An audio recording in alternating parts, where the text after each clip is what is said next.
on YouTube. This is the very latest news from Fabulous 103 and the Fabulous Pattaya Media Group. It would be great if you liked and subscribed to us.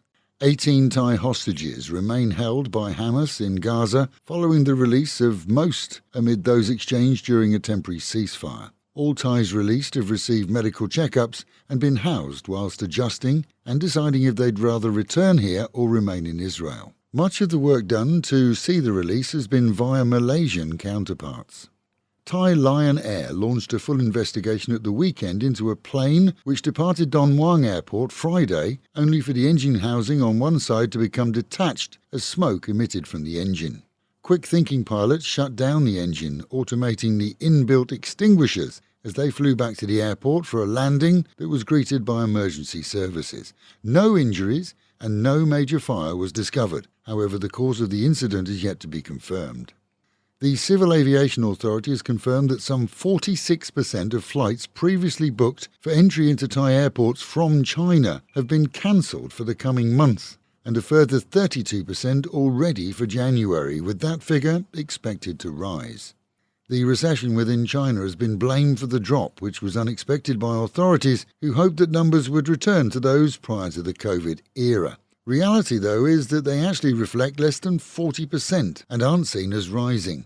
A firm boost to marketing in other countries is underway, and Europeans are waiting to see if discussed plans to extend visiting times to 3 months from 1 without a visa, currently on offer to Chinese, will be extended to them too. Raids on unlicensed marijuana and kratom sellers have been reported in several areas of the country this past week. The latest in Chiang Mai, where 80 customers were found consuming whatever by police. The major issue appears to be outlets without proof of actual licensing, with some having nothing and others having receipts for their applications for licenses. And the latest of scams for the cashless society was revealed in Chachen Sao, where a 15-year-old girl stayed in a local rooming house paying with her bank phone app, but actually didn't. Instead of actually transferring the money, which it appears she didn't have, she showed staff a screenshot that had actually been pre-prepared. It was only later that the owner spotted the transfer ID numbers were identical. With charges filed, the rooming house owner told the errant teen that they would drop the charges if the student family covered her debt. Meanwhile, vendors of all types, including bars, are warned to be on the lookout for fake screenshots.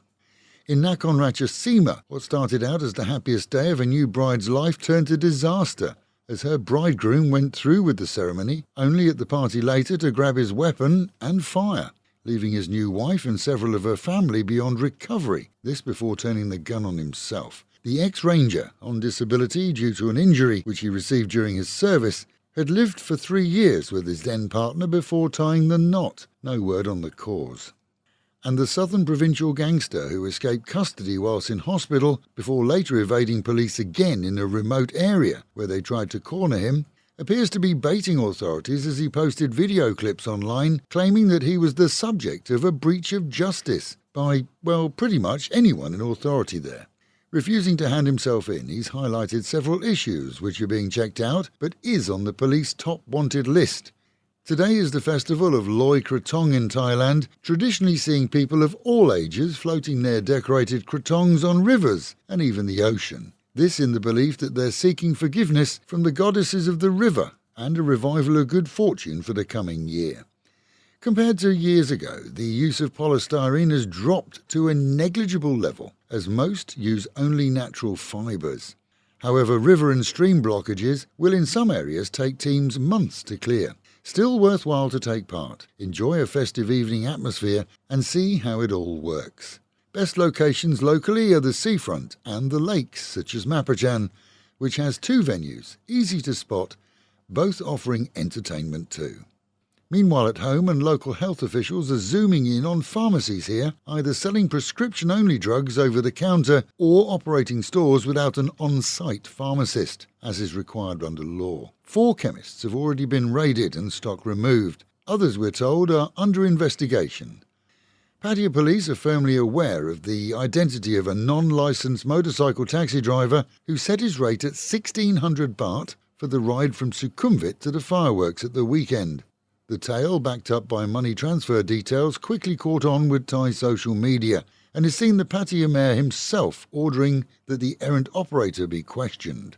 It's pretty obvious that with the heavy traffic, rates would rise for the 2-day festival, some paying perhaps 500 baht for the same ride, but this chap for certain thought he could remain anonymous, forgetting that the customer scanned to pay.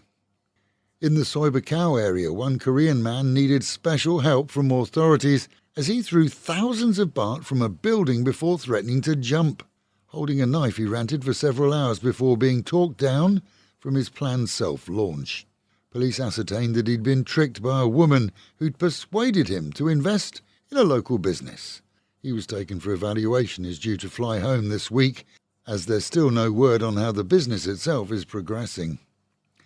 The weekend firework displays were amazing and attended by tens of thousands, who it seemed all arrived in vehicles, as traffic was simply put a nightmare.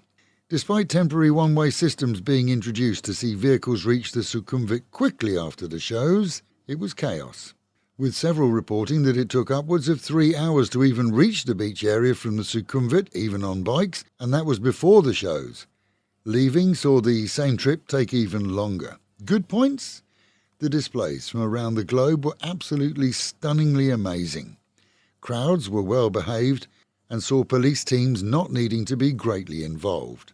Poorer points were the lack of toilet facilities, causing many serious inconvenience, and some deck chair vendors marking out huge areas on the beach to which they have no entitlement in order to charge for seats. That at least was knocked on the head by authorities. All in all, a major achievement for the city, and, as said, super well attended. And thanks for watching Discover Pattaya this weekend, the What's On programme from Megan on YouTube. Her full coverage of all of interest in the area ahead of the time saw the new format launch include so much in the way of what's on here, and that will be back again as every week on Friday. And with the Met Office promising highs today of 32 dropping down to 26, a humid day with sun shining through the clouds at times. Local and national news today from Fabulous 103fm and Fabulous Pattaya Media Group. And to get a notification every time we release another bulletin or programme, like and subscribe to our channel, Fabulous Pattaya Media Group, by using the link below.